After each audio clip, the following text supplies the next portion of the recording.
Pentru frumoșii mei pești, dragii mei, voi cei care știți că aveți pești în casa 1 sau ascendent pești, dacă nu cunoașteți ora nașterii și nu știți, puteți, doar știți că sunteți născuți în zodia peștilor, asta este, puteți să ascultați, nu garantez în totalitate, dar poate totuși ceva rezonează cu voi. La voi, dragii mei, se activează axa cunoașterii, casa 3 și casa 9 și uh, axa sănătății sau hai să spunem așa, a serviciului, da? Serviciul și sănătatea aici. Vorbim despre cele două axe, adică casa 6, casa 12. În ceea ce privește luna nouă care a avut loc în Taur pe 27 aprilie, această influență sau această configurație va fi valabilă sau activă până pe 12 mai, așadar încă puteți să plantați o sămânță de intenție în casa voastră a treia, adică în casa comunicării, în casa învățării, pentru că este o casă de învățare, casa 3. Putem să vorbim despre o sămânță de intenție în care tu să ai intenția ca pe viitor, bineînțeles, să înveți lucruri noi. Poți să începi de acum, da? Lucruri noi, serioase aici, da? Lucruri concrete cu taurul, vorbim despre asta, da? Care să vă ajute să vă construiți o mentalitate responsabilă în timp, da? Încet, încet vom ajunge să vedem rezultate în viața noastră în ceea ce privește această intenție de a deveni o persoană cu o mentalitate serioasă și o persoană cu picioarele pe pământ. Da? Vreau să învăț. Este casa învățării. Învăț încet, încet cum să fiu ceea ce îmi doresc să fiu. Tensiunea vine de la Lilith din casa a noua, care se află în Scorpion, bineînțeles. Însă, Lilith nu are, la fel ca nicio altă planetă, nu are intenții rele față de noi. Nimeni, nicio planetă nu are intenții rele față de... Nu atentează nimeni la noi. Suntem doar noi care percepem așa, însă tensiunea de la Lilith din casa noua, care... Casa nouă vorbește despre filozofia mea de viață, da. Cu Scorpionul în casa nouă putem să vorbim despre persoane foarte dogmatice, într-un fel sau altul, pentru că e un semn fix, Scorpionul, și un semn foarte emoțional. Este ceva foarte profund, dogmatic, care poate exista în tine. Însă Lilith vine să elibereze această casă a noua, în primul și în primul rând, da? Procesul începe cu Lilith. Lilith vine să-ți arate faptul că ai o fațetă dogmatică, profund dogmatică, că este pe religie, că e pe cine știe ce altă filozofie de viață, nu contează. O mentalitate, să zicem într-un fel sau altul, foarte plină de frici, rușinii, nu știu, tot felul de lucruri, da, pe care le reprimăm cu energia Scorpionului aici pe casa nouă. Lilith, primul pas pe care îl face în această zonă este să elibereze toate aceste uh, uh, tot acest mod de a vedea viața sau de a modul în care ne ghidăm în această viață, da? Așadar, vorbim despre faptul că dacă tu ai început procesul de transformare pe care Lilith a încercat când a intrat în casa ta nouă, să începi procesul de eliberare de dogme, de rușini, de frici sau de alte lucruri pe care tu le-ai reprimat, tu știi ce ai reprimat în legătură cu filozofia ta de viață. Lilith poate aduce foarte multă putere personală în ceea ce te privește, da? Și poate aduce o schimbare totală, profundă, să zicem așa, și o nouă viziune de viață eliberată sau liberă, dacă vrei, necondiționată de acele rușini și alte dogme sau frici după care te-ai ghidat până acum în viață. Marte se află în casa ta a șasea, te poate ajuta să găsești voința, forța, energia necesară în tine uh, pentru a-ți schimba stilul de viață. Pentru că în casa 6 vorbește despre despre rutina noastră, da? Ce facem în fiecare zi, să zicem așa. Uh, Felul în care noi ne trăim într-un fel sau altul viața, să zicem. Așadar, dacă cu Marte ai posibilitatea să găsești curajul și voința în tine pentru a schimba stilul de viață, și de ce nu, aici putem să vorbim despre a învăța să fii un pic mai egoist. Pentru că aici tu poate te-ai ghidat în viață după anumite alte dogme. Însă aici acum ai curajul să protestezi împotriva acestor dogme după care te-ai ghidat, cu care poate te rușinezi, însă aici le poți schimba. Îți poți schimba în totalitate rutina, da?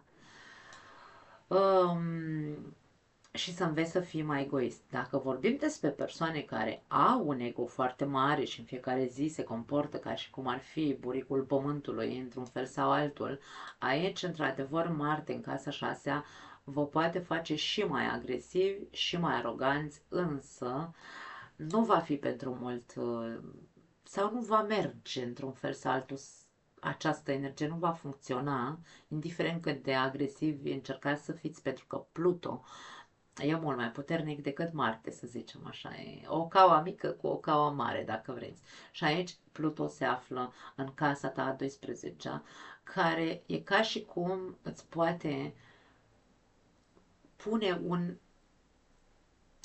Casa a 12-a, vorbim despre colectiv sau inconștientul colectiv. E ca și cum inconștientul colectiv a unei întregi comunități se activează dacă aici vorbim despre un comportament agresiv de-al tău, da? Se activează și se întorc toți împotriva ta într-un fel sau altul, da? Și aici e vorba despre a trebui sau despre a ne obliga, cum arte, ne obligăm noi pe noi înșine să învățăm într-un fel sau altul să fim mai smeriți. Chiar dacă nu ne place să fim îngenunchiați. Casa 6, casa sănătății. Când vorbim despre îngenunchiere, leul în casa 6, leul cine este? Regele savanei, regele junglei, da? Rege. Când suntem foarte aroganți,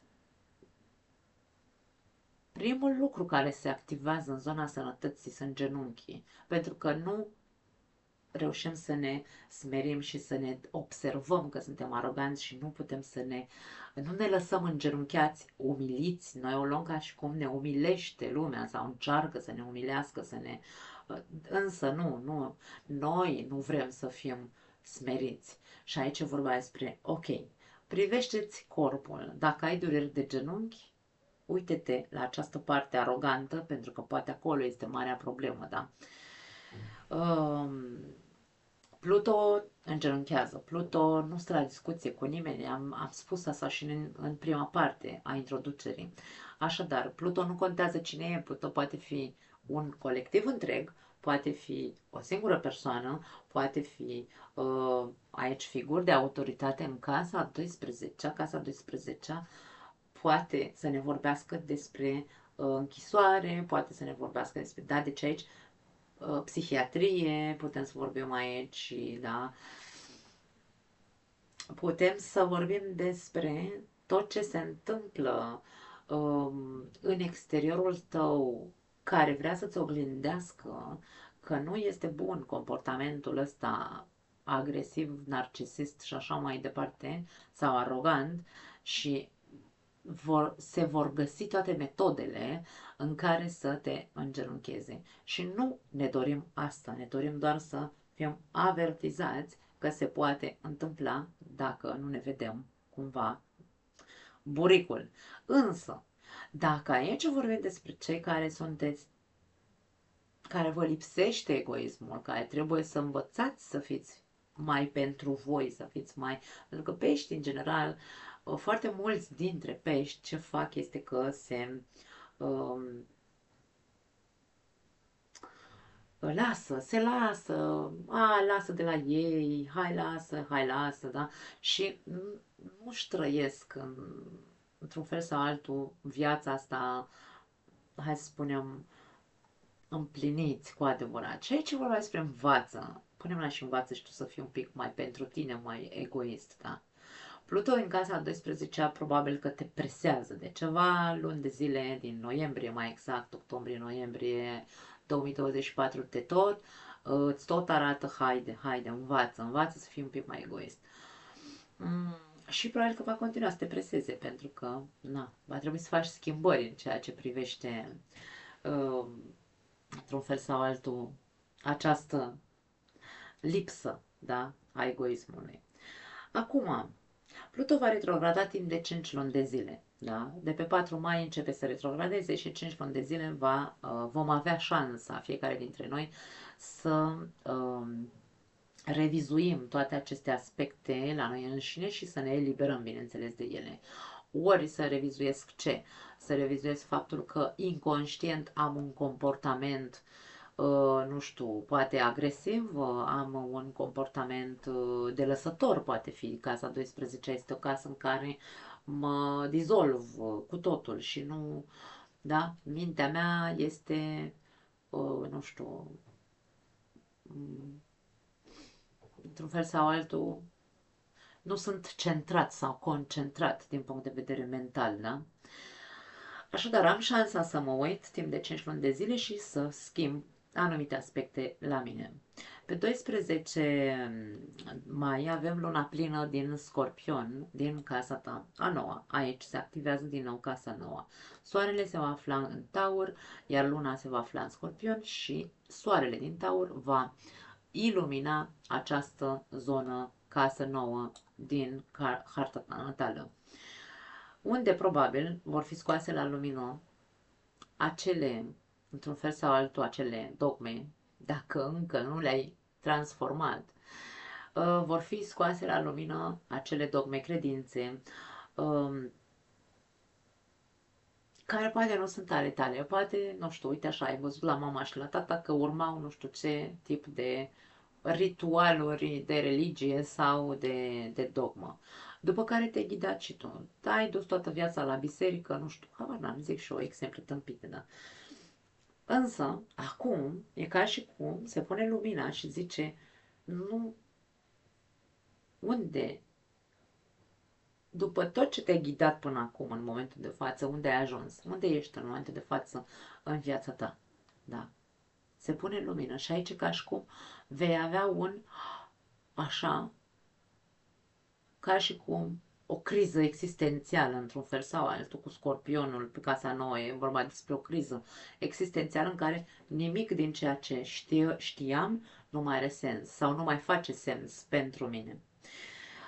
Și aici este cumva casa nouă ne cere, într-un fel sau altul, să observăm sau să ne schimbăm, să scăpăm, da? E o zonă de purificare cu Scorpionul și cu Lilith aici, să mă purific de tot ceea ce mi-a servit ca ghidare în viață până acum, însă nu mai are sens sau nu mai face sens pentru mine de acum înainte, pentru că nu mă lasă să evolueze. Ca și cum aleg singur să evoluez și să-mi caut calea, să-mi caut o nouă filozofie de viață, să-mi caut orice simt. Acum, cu Scorpionul în casa nouă, pe pozitiv, atenție, vorbim despre sentimente și trăiri foarte profunde, pe care nu le dezvoluim, da? Pentru că Scorpionul are catentă, energia scorpionică are catentă secretul. Nu vorbim despre ceea ce simțim și trăim pe interior. Și după care ar trebui să ne ghidăm, da? Însă nu ne ghidăm după ele pentru că gura lumii, da? Vorbim aici despre acea zonă dogmatică. Așadar, aici vorbim despre asta. Ai posibilitatea să schimbi tot ce nu mai face sens pentru tine și să te ghidezi, să înveți să te ghidezi după propriile tale Bun, aș putea spune intuiție, pentru că atât Lilith cât și Scorpionul vorbește de foarte mare intuiție. E ca și cum n-ai nevoie de nicio filozofie. Intuiția ta pur și simplu te duce unde tu îți dorești să trăiești. Nu mai ascunde ce cale îți este ție benefică pentru tine să crești în această viață, de exemplu. Nu te mai lua după uh, alte persoane care încearcă să-ți zică trebuie să o iei pe aici, pe la stânga, pe la dreapta, du-te și fă reiki, du-te și apucă-te de tarot, du-te apucă-te de astrologie. Nu! Tu în interiorul tău știi. Da? Fă-o. Așadar, pe 25 mai Saturn intră în casa voastră a doua, iar Saturn cere să vă valorați mai mult decât v-ați valorat până acum. E ca și cum Saturn vine și îți arată o realitate și spune, uite, nu te-ai valorat deloc până acum sau poate te-ai valorat prea puțin. Ar trebui să lupți aici, cu berbecul, să lupți, într-atât încât să începi să pui mai mult preț pe tine. Saturn va cere să vă ocupați și de zona financiară. Casa a doua este casa banilor, să spunem într-un fel sau altul, și să vă asumați responsabilitatea, să luptați pentru a vă procura o stabilitate financiară. Da? Să fiți pe picioarele voastre. Berbecul înseamnă independență, berbecul înseamnă individualitate. Vreau să fiu eu cel care își procură singur bani. Așadar, cu berbecul, Neptun și Saturn în casa voastră a doua veți avea resurse cu care să puteți crea această abilitate pe termen lung. Însă, atenție, atenție la idealizare. Atât berbecul ca energie, cât și Neptun sunt energii de idealizare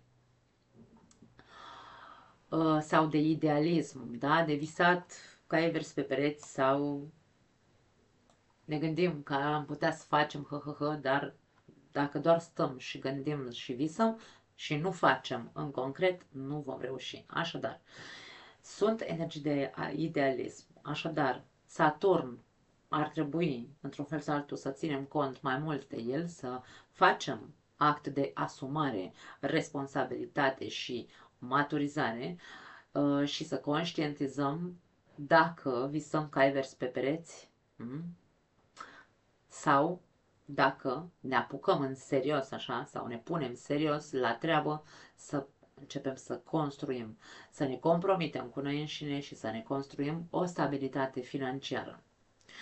Pe 27 mai avem lună nouă în Gemeni, în casa voastră a patra, în casa familiei, casa trecutului, în care puteți să plantați, din nou vorbim despre o plantare a unei semințe de intenție în ceea ce privește mentalitatea voastră. Pentru ce? Pentru a te elibera de un trecut sau de a tăia un cordon umbilical, de ce nu? Putem să vorbim și despre asta dacă nu l-ai tăiat deja. Casa patra, cum vorbește despre trecutul nostru și familia noastră, aici se află tot ceea ce ne ține pe loc și e parte din trecutul nostru. Însă, dacă plantăm sămânța de intenție, în care, să zic, mă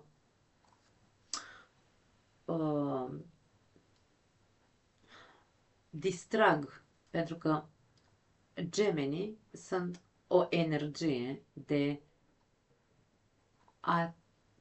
disociere sau de distragere, nu distracție, distragere și distracție, însă aici vorbim despre distragere. Îmi distrag atenția de la problemele din trecutul meu, de la familia mea, de la părinți, de la frați și așa mai departe și mă ocup în totalitate de mine, da? Pentru că aici asta mi se cere. Să mă pun pe picioare eu, să mă valorez mai mult, să-mi procur singur partea materială, să învăț să fiu mai egoist, da? Deci, la voi despre asta este vorba, dragii mei pești. Nu mai am altceva pentru voi. Vă pupăcesc, dragii mei. Ne vedem data viitoare.